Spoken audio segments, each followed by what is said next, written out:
Instituto Inspiral apresenta Morada da Imagem, um podcast que ouve imagens e vê palavras.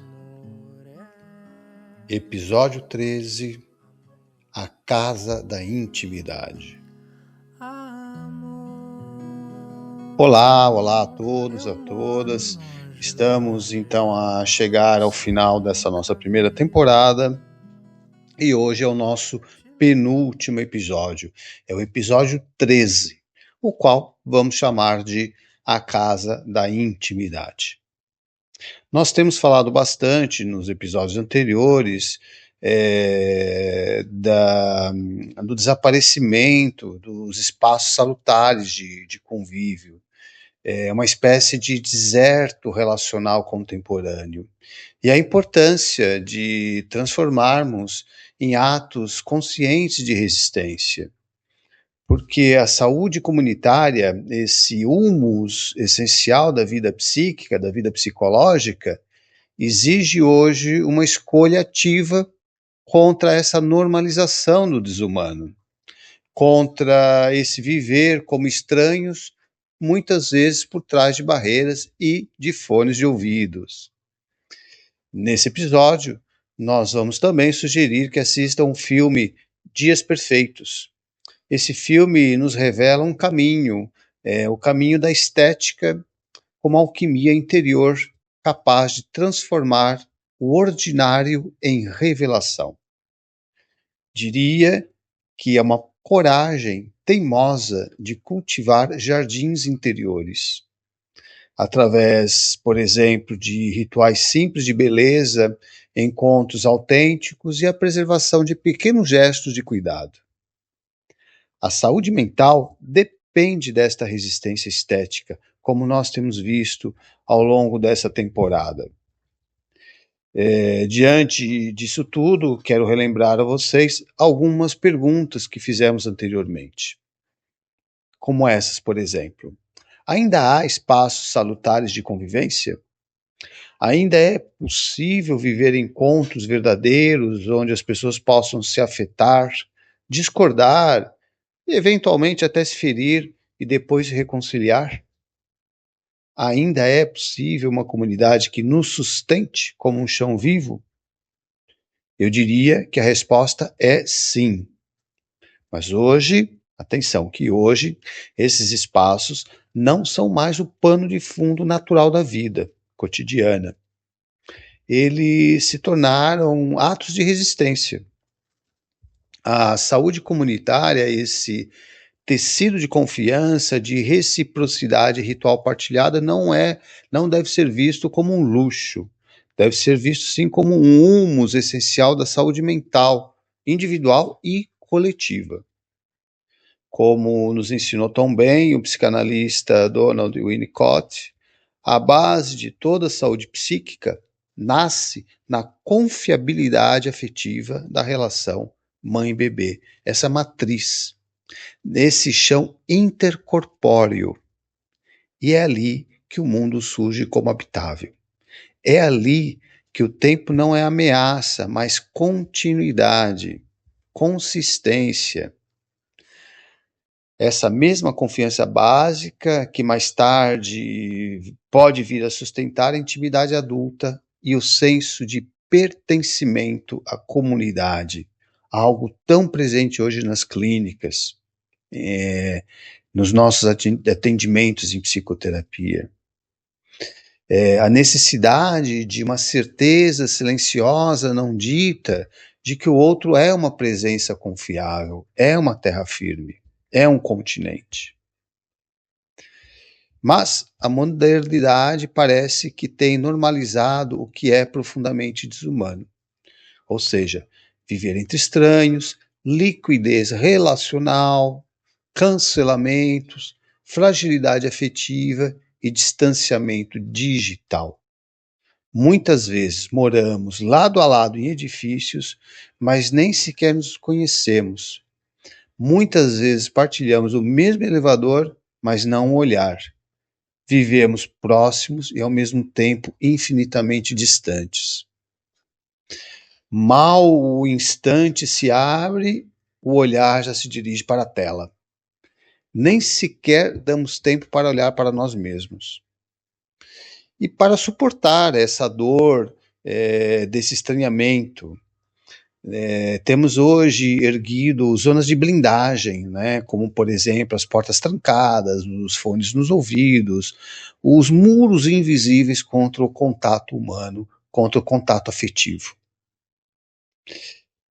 O playground muitas vezes torna-se o quarto fechado, como o som digital, o videogame, o Instagram, YouTube, etc. E nesse deserto relacional é que a estética se torna um ato de salvação. E o filme Dias Perfeitos retrata isso com muita delicadeza. O seu protagonista, um homem solitário que limpa banheiros, casas de banho públicas em Tóquio, poderia parecer um derrotado, mas não é. Ele é um curador da própria experiência. Em meio à rotina árida, ele cultiva rituais de beleza, fotografa sombras e luzes, ele também cuida do quarto minimalista, ele observa sempre o amanhecer, contempla árvores, ele vê uma flor nascendo numa fenda do concreto. E nessa pequena fenda, nesse pequeno milagre, ele encontra sentido, encontra poesia. E eu penso que essa é a grande lição. A estética não deve ser vista como fuga, mas como uma forma de alquimia interior. É uma arte de transformar o ordinário em revelação. É a habilidade de fermentar sentido a partir da beleza, mesmo quando o mundo possa parecer árido e sem rosto. O self-estético, como falamos em episódios anteriores, ele pode então assim ser cultivado como um jardim secreto, um espaço interno de hospitalidade, onde ainda podemos respirar, sonhar e criar. Os espaços salutares de hoje talvez não sejam apenas as praças, embora devemos lutar também por elas.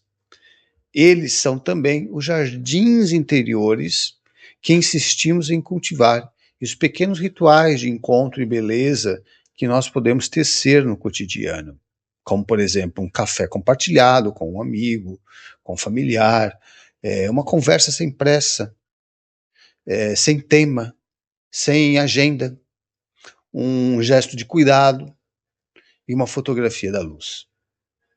A saúde mental, individual e coletiva depende dessa coragem estética, uma coragem de não nos rendermos ao feio, ao raso e ao inautêntico. Como personagem do filme, precisamos continuar cuidando do nosso pequeno canto do mundo, continuar fotografando a luz nessa teimosa e profundamente humana crença de que a vida ainda vale a pena, pela beleza que somos capazes de encontrar e criar. Se, por um lado, buscamos espaços de saúde, por outro, é impossível negar, o tecido das relações afetivas está cada vez mais intoxicado pela desconfiança, pela violência sutil ou explícita, pelo abuso, pela paranoia e pela atitude permanente de frustração. Isso não é acaso, é sintoma. É o reflexo de uma sociedade que perdeu o ritmo da convivência e que perdeu a confiança básica descrita por Winnicott. Em seu lugar, tem se instalado uma lógica do desempenho, da comparação, do ritmo acelerado e da suspeita permanente. Vivemos em estado de alerta constante. E esse estado produz exatamente o que o filósofo coreano Chu Han chamou de sociedade do cansaço. Mas não é aquele cansaço bom, aquele que vem depois de um trabalho com sentido e que termina em repouso. É um cansaço neural, um esgotamento da alma. A fadiga do excesso, porque há muitos estímulos, metas, notificações, pressão para sermos produtivos, desejáveis e felizes. Gerimos muitas vezes a própria vida como quem gere uma empresa, desempenho, lucro e otimização de si mesmo. É um cansaço que não leva ao descanso, leva à ansiedade. É um cansaço que não restaura, mas consome. E, provavelmente, o principal vetor dessa invasão é a tela. Inclusive, a tela hoje ela vive no bolso, na mesa, no quarto e no silêncio. Carregamos essa tela como uma espécie de portal de urgências dentro do pijama. Vivemos algo que parece oscilar entre o mundo de 1984, de George Orwell, e o do filme de Truman Show, vigilância e espetáculo confundidos com realidade. O corpo, que deveria ser um lugar de repouso, torna-se território invadido por crises contínuas, sem interrupção, sem noite, 24 horas. Não há descanso possível quando o mundo inteiro cabe no bolso, não é verdade? Ele nunca se cala. E assim perdemos a presença, perdemos aquele estar com. Mas eu penso que há um antídoto, e ele está justamente no que excluímos: o repouso verdadeiro e o contato afetivo com a natureza, como nos recorda Geni Nunes lá no início desses nossos episódios. Porque a tela nos oferece estímulos bidimensionais, enquanto que a natureza devolve a tridimensionalidade do corpo. Ela regula, acalma e acolhe. Olhar, por exemplo, uma planta crescer, sentir o sol na pele, ouvir a chuva, nada disso exige desempenho. Ao contrário, devolve-nos a nós mesmos, devolve-nos essa relação com o mundo. E isso não é uma relação de exploração, é uma relação de convivência afetiva. E nesse reaprender a estar com a floresta do outro, com a floresta do mundo, com o rio e com o próprio corpo. É ali que reencontramos o ritmo não neurótico da vida, o tempo circular e respirante que cura essa aceleração vertical, linear e ansiosa das telas. Cultivar uma relação afetiva saudável, como vem até o meu telemóvel fica aqui mandando notificações, e eu não vou hoje revisar o episódio, vocês me desculpem, né? Mas isso é para vocês verem como somos atravessados, até acabamos de ver esse fenômeno aqui, não é? Mas pronto, né? Vamos voltar aqui. Cultivar, portanto, uma relação afetiva saudável hoje é criar um santuário contra essa invasão. É o que eu devia talvez ter feito, devia ter desligado as notificações, né? Tentar criar zonas livres de telas, onde os corpos possam apenas existir juntos, né? Partilhando espaço, tempo e silêncio, né? Porque no fim, a ética da estética não deve ser uma teoria. Deve ser uma prática diária de higiene psíquica contra as patologias do nosso tempo. E é aqui que eu penso que nós chegamos ao ponto mais profundo desta primeira temporada, que é para além do bidimensional, da superfície das imagens. Recordemos aqui o psicanalista Gilberto Safra, que ele fala inclusive do sentido abismal, para além do bidimensional e tridimensional, que é aquela dimensão vertical da existência, né? É uma dimensão de profundidade interior, onde o ser humano encontra densidade ontológica, ou seja, o nosso modo de ser. Não apenas viver acontecimentos, mas ser atravessado por eles. Não apenas ver, mas aprender a ser tocado profundamente. E não apenas passar pelo mundo, mas ser atravessado pelo mundo, habitar o mundo. Talvez seja isso, reaprender a descer. A descer aonde? Do estímulo, à experiência da excitação, à presença e da superfície à profundidade. E nessa descida que nós podemos então reencontrar o outro, não como função, perfil ou avatar, mas como mistério vivo diante de nós.